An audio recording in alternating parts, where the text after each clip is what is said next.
साथियों, आज देश का बहुत ज्यादा जोर देश के नागरिकों की ईज ऑफ लिविंग पर है। एक समय था जब पेंशन पाने वाले सीनियर सिटीजन्स को बैंक में जाकर साबित करना होता था कि वो जीवित है। आज सीनियर सिटीजन्स को घर बैठे ही डिजिटल लाइफ सर्टिफिकेट्स की सुविधा मिल रही है। करीब करीब 1.5 करोड़ सीनियर सिटीजन्स अब तक इस सुविधा का लाभ उठा चुके हैं। आज भारत वो देश है जो हर गरीब परिवार को 5 लाख रुपए तक के मुफ्त इलाज की सुविधा देता है। आज भारत वो देश है जो 70 वर्ष से ऊपर के हर बुजुर्ग को फ्री हेल्थ केयर की सुविधा देता है। देश के हजारों जन औषधि केंद्रों पर आज 80% डिस्काउंट पर सस्ती दवाइयां मिल रही हैं। एक समय में हमारे देश में इम्यूनाइजेशन की कवरेज भी 60% से भी कम थी। करोड़ों बच्चे हर साल टीकाकरण से छूट जाते थे। आज मुझे संतोष है कि अब मिशन इंद्रधनुष की वजह से भारत में इम्यूनाइजेशन की कवरेज 100% पहुंच रही है। आज दूर सुदूर के गांवों में भी समय पर बच्चों का टीकाकरण हो पा रहा है। इन प्रयासों ने गरीबों की, मध्यम वर्ग की बहुत बड़ी चिंता कम की है। साथियों, आज देश में कैसे काम हो रहा है उसका एक उदाहरण एस्पिरेशनल डिस्ट्रिक्ट अभियान भी है। देश के 100 से अधिक ऐसे जिले जिन्हें पिछड़ा कहा जाता था, हमने उन्हें एस्पिरेशनल डिस्ट्रिक्ट माना और वहां हर पैरामीटर में विकास की गति तेज की गई है। आज देश के अनेक एस्पिरेशनल डिस्ट्रिक्ट दूसरे जिलों से बहुत बेहतर कर रहे हैं। अब इसी मॉडल के आधार पर हमने एस्पिरेशनल ब्लॉक प्रोग्राम भी शुरू किया है। साथियों, लोगों की रोजमर्रा की जिंदगी से परेशानियां खत्म करने पर भी आज देश का बहुत ज्यादा जोर है। कुछ साल पहले तक भारत में 2.5 करोड़ घर ऐसे थे जो शाम होते ही अंधेरे में डूब जाते थे। उन घरों में बिजली कनेक्शन ही नहीं था। सबको बिजली का मुफ्त कनेक्शन देकर देश ने उनके जीवन को रोशन कर दिया है। बीते वर्षों में दूर सुदूर इलाकों में भी हजारों की संख्या में मोबाइल टावर्स लगाए गए हैं ताकि लोगों को 4G, 5G कनेक्टिविटी मिलती रहे। पहले कभी आप अंडमान या लक्षद्वीप जाते थे तो वहां ब्रॉडबैंड कनेक्टिविटी नहीं मिलती थी। आज अंडर वाटर ऑप्टिकल फाइबर ने ऐसे द्वीपों तक भी अच्छी स्पीड वाला इंटरनेट पहुंचा दिया है। हमारे यहां गांव के घरों, गांव की जमीन से जुड़े कितने विवाद होते रहे हैं, ये भी हम भलीभांति जानते हैं। पूरी दुनिया में विकसित देशों के सामने भी लैंड रिकॉर्ड एक बहुत बड़ा चैलेंज रहा है, लेकिन आज का भारत इसमें भी लीड ले रहा है।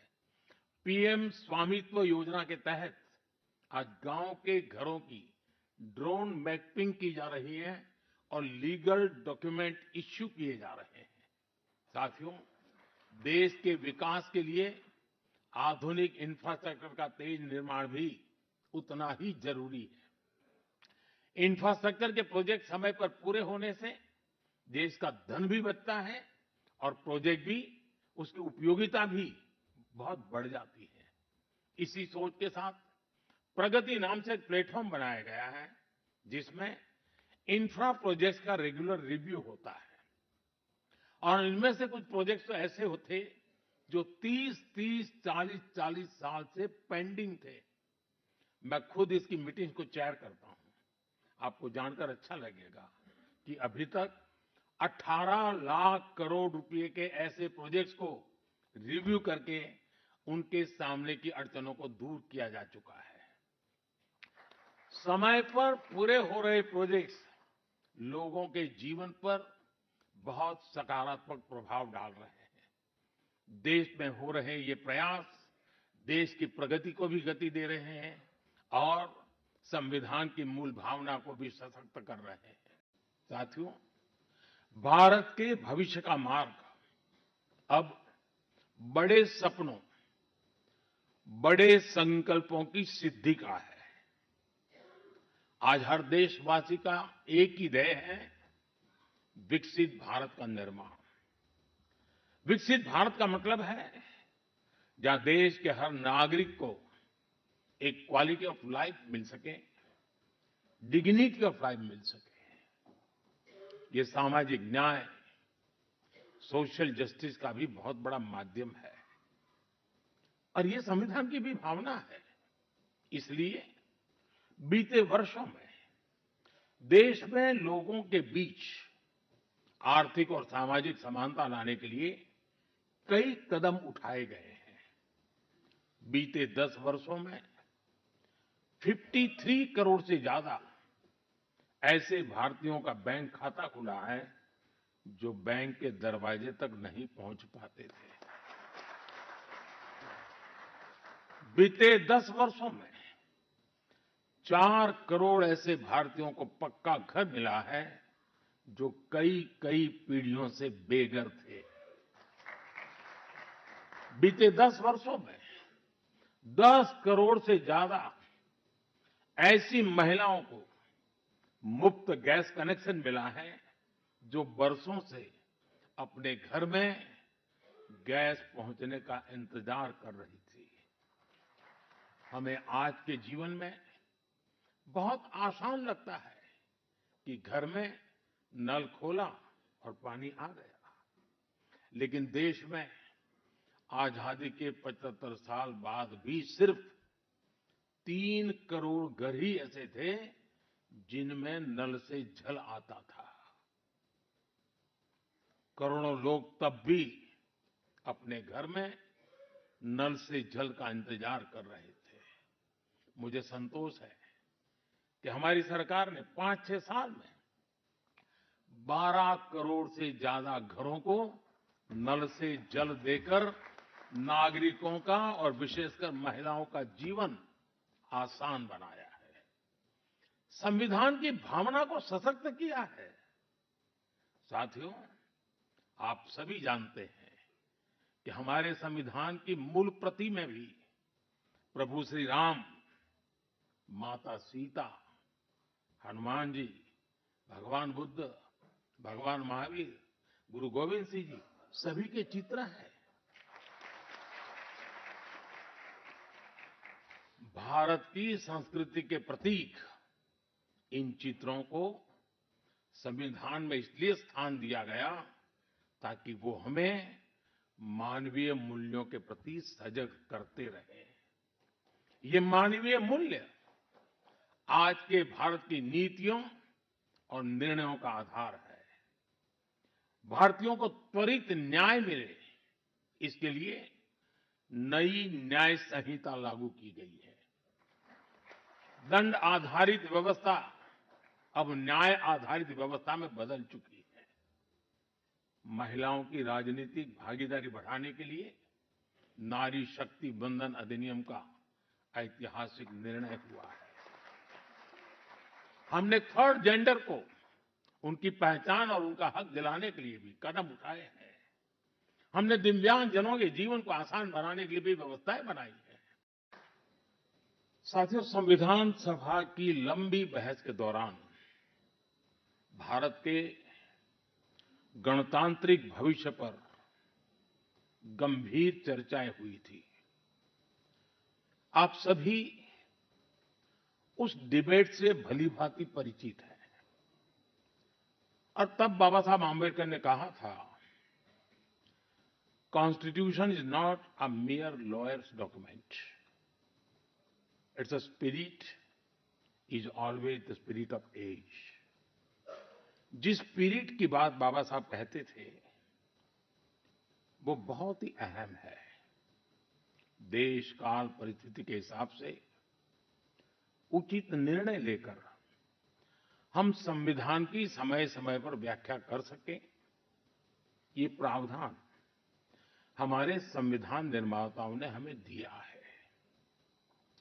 हमारे संविधान निर्माता ये जानते थे कि भारत की आकांक्षाएं, भारत के सपने समय के साथ नई ऊंचाई पर पहुंचेंगे। वो जानते थे कि आजाद भारत की और भारत के नागरिकों की जरूरतें बदलेगी, चुनौतियां बदलेगी। इसलिए उन्होंने हमारे संविधान को महज कानून की एक किताब बनाकर नहीं छोड़ा, बल्कि इसको एक जीवंत, निरंतर प्रवाहमान धारा बनाया। साथियों, हमारा संविधान हमारे वर्तमान और हमारे भविष्य का मार्गदर्शक है।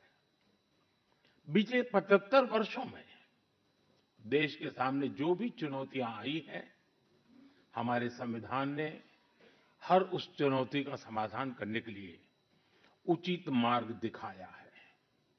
इसी कालखंड में आपातकाल जैसा समय भी आया और हमारे संविधान ने लोकतंत्र के सामने आई इस चुनौती का भी सामना किया। हमारा संविधान देश की हर जरूरत, हर अपेक्षा पर खरा उतरा है। संविधान से मिली इस शक्ति की वजह से ही आज जम्मू कश्मीर में भी बाबा साहब का संविधान पूरी तरह लागू हुआ है। आज वहां पहली बार संविधान दिवस मनाया गया है।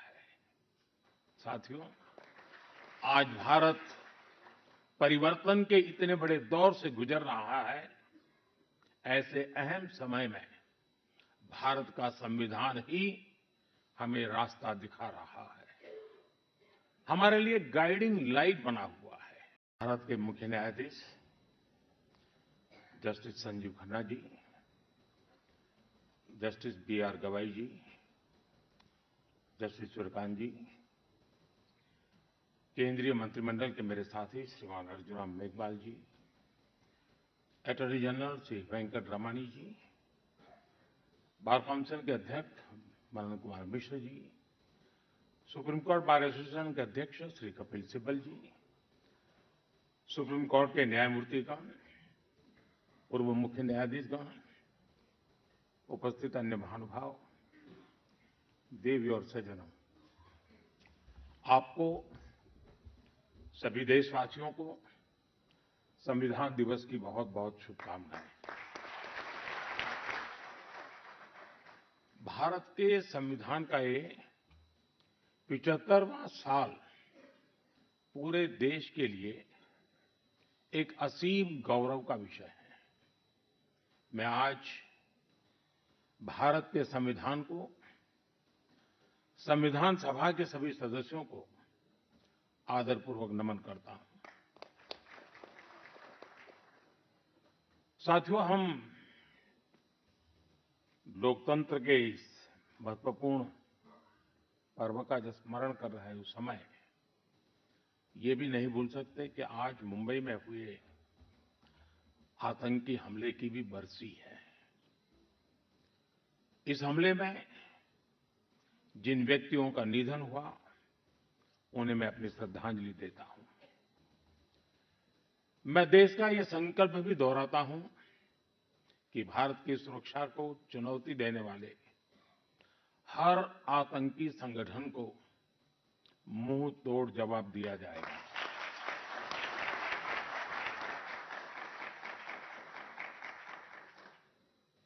साथियों, संविधान सभा की लंबी बहस के दौरान भारत के गणतांत्रिक भविष्य पर गंभीर चर्चाएं हुई थी।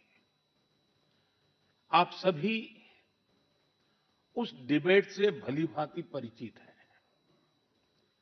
और तब बाबा साहब आंबेडकर ने कहा था, constitution is not a mere lawyer's document. Its spirit is always the spirit of age. जिस स्पिरिट की बात बाबा साहब कहते थे वो बहुत ही अहम है। देश काल परिस्थिति के हिसाब से उचित निर्णय लेकर हम संविधान की समय समय पर व्याख्या कर सकें ये प्रावधान हमारे संविधान निर्माताओं ने हमें दिया है। हमारे संविधान निर्माता ये जानते थे कि भारत की आकांक्षाएं, भारत के सपने समय के साथ नई ऊंचाई पर पहुंचेंगे।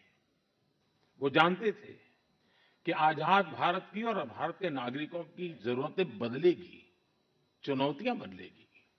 इसलिए उन्होंने हमारे संविधान को महज कानून की एक किताब बनाकर नहीं छोड़ा, बल्कि इसको एक जीवंत, निरंतर प्रवाहमान धारा बनाया। साथियों, हमारा संविधान हमारे वर्तमान और हमारे भविष्य का मार्गदर्शक है। बीते 75 वर्षों में देश के सामने जो भी चुनौतियां आई हैं, हमारे संविधान ने हर उस चुनौती का समाधान करने के लिए उचित मार्ग दिखाया है। इसी कालखंड में आपातकाल जैसा समय भी आया और हमारे संविधान ने लोकतंत्र के सामने आई इस चुनौती का भी सामना किया। हमारा संविधान देश की हर जरूरत, हर अपेक्षा पर खरा उतरा है। संविधान से मिली इस शक्ति की वजह से ही आज जम्मू कश्मीर में भी बाबा साहब का संविधान पूरी तरह लागू हुआ है। आज वहां पहली बार संविधान दिवस मनाया गया है। साथियों, आज भारत परिवर्तन के इतने बड़े दौर से गुजर रहा है। ऐसे अहम समय में भारत का संविधान ही हमें रास्ता दिखा रहा है, हमारे लिए गाइडिंग लाइट बना हुआ है। साथियों, भारत के भविष्य का मार्ग अब बड़े सपनों, बड़े संकल्पों की सिद्धि का है। आज हर देशवासी का एक ही ध्येय है, विकसित भारत का निर्माण। विकसित भारत का मतलब है जहां देश के हर नागरिक को एक क्वालिटी ऑफ लाइफ मिल सके, डिग्निटी ऑफ लाइफ मिल सके।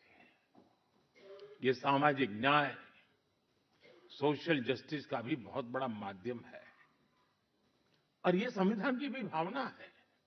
इसलिए बीते वर्षों में देश में लोगों के बीच आर्थिक और सामाजिक समानता लाने के लिए कई कदम उठाए गए हैं। बीते 10 वर्षों में 53 करोड़ से ज्यादा ऐसे भारतीयों का बैंक खाता खुला है जो बैंक के दरवाजे तक नहीं पहुंच पाते थे। बीते 10 वर्षों में 4 करोड़ ऐसे भारतीयों को पक्का घर मिला है जो कई कई पीढ़ियों से बेघर थे। बीते 10 वर्षों में 10 करोड़ से ज्यादा ऐसी महिलाओं को मुफ्त गैस कनेक्शन मिला है जो बरसों से अपने घर में गैस पहुंचने का इंतजार कर रही थी। हमें आज के जीवन में बहुत आसान लगता है कि घर में नल खोला और पानी आ गया, लेकिन देश में आजादी के 75 साल बाद भी सिर्फ 3 करोड़ घर ही ऐसे थे जिनमें नल से जल आता था। करोड़ों लोग तब भी अपने घर में नल से जल का इंतजार कर रहे थे। मुझे संतोष है कि हमारी सरकार ने 5-6 साल में 12 करोड़ से ज्यादा घरों को नल से जल देकर नागरिकों का और विशेषकर महिलाओं का जीवन आसान बनाया है, संविधान की भावना को सशक्त किया है। साथियों, आप सभी जानते हैं कि हमारे संविधान की मूल प्रति में भी प्रभु श्री राम, माता सीता, हनुमान जी, भगवान बुद्ध, भगवान महावीर, गुरु गोविंद सिंह जी सभी के चित्र हैं।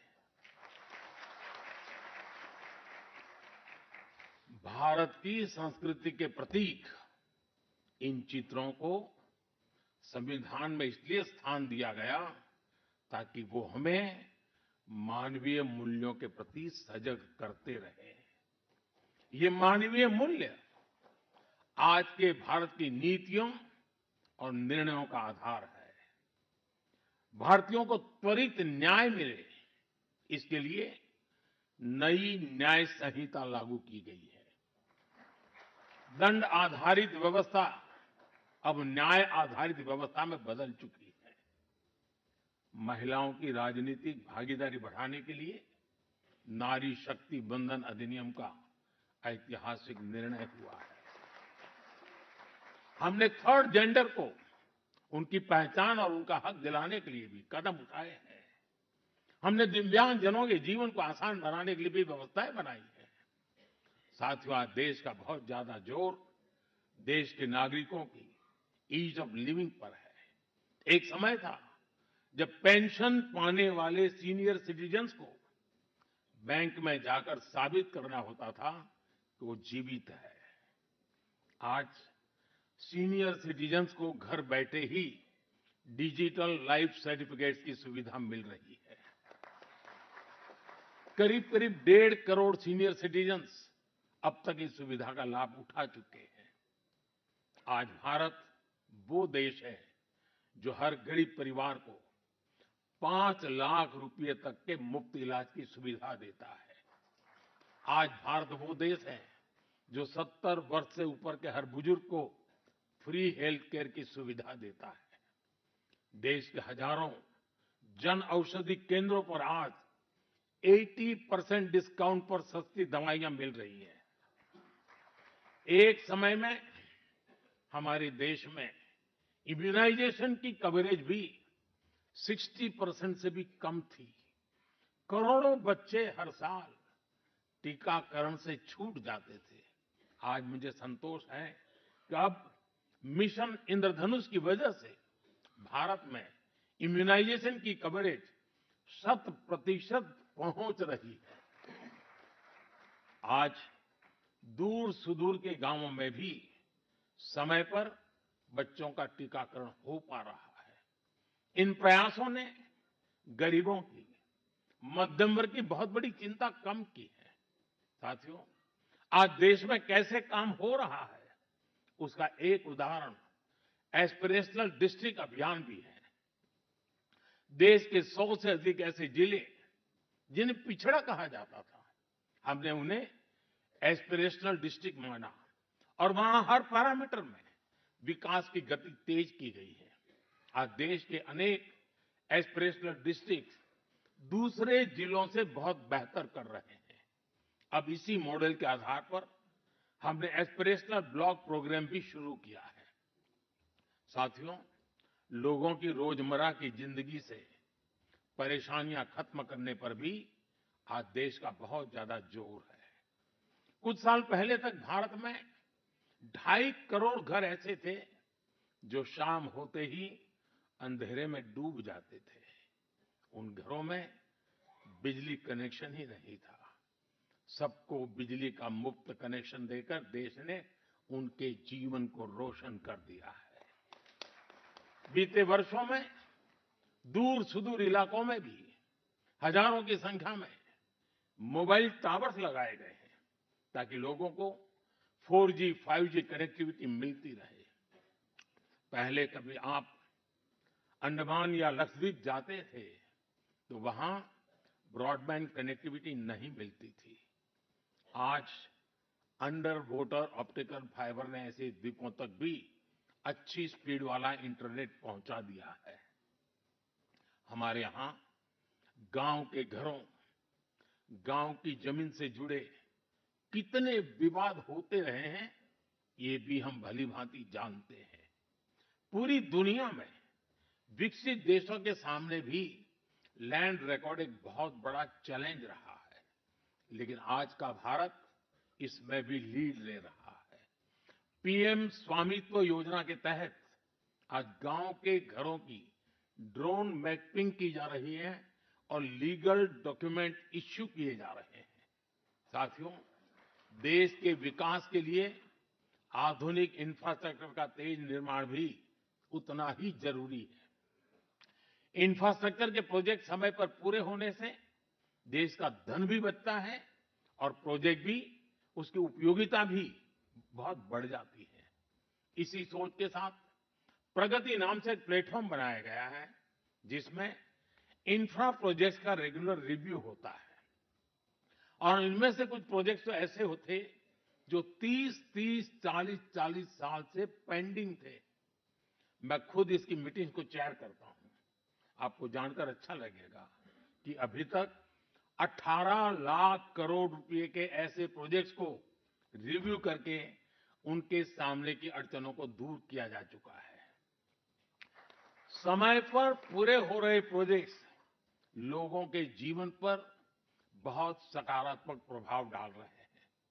देश में हो रहे ये प्रयास देश की प्रगति को भी गति दे रहे हैं और संविधान की मूल भावना को भी सशक्त कर रहे हैं। साथियों, मैं अपनी बात डॉक्टर राजेंद्र प्रसाद जी के शब्दों के साथ समाप्त करना चाहूंगा। 26 नवंबर, आज के ही दिन 1949 में संविधान सभा में अपने समापन भाषण में डॉक्टर राजेंद्र प्रसाद जी ने कहा था, भारत को आज ईमानदार लोगों के एक समूह से ज्यादा कुछ नहीं चाहिए, जो अपने हितों से आगे देश का हित रखेंगे। नेशन फर्स्ट, राष्ट्र सर्वप्रथम की यही भावना भारत के संविधान को आने वाली कई कई सदियों तक जीवंत बनाए रखेगी। संविधान ने मुझे जो काम दिया है, मैंने उसी मर्यादा में रहने का प्रयास किया है। मैंने कोई एनक्रोचमेंट की कोशिश नहीं की है, क्योंकि संविधान ने मुझे वो काम कहा, इसलिए मैंने अपनी मर्यादाओं को संभालते हुए अपनी बात को रखा है। यहाँ तो इशारा ही करना होता है, ज्यादा कुछ कहने की जरूरत नहीं होती है। बहुत बहुत धन्यवाद।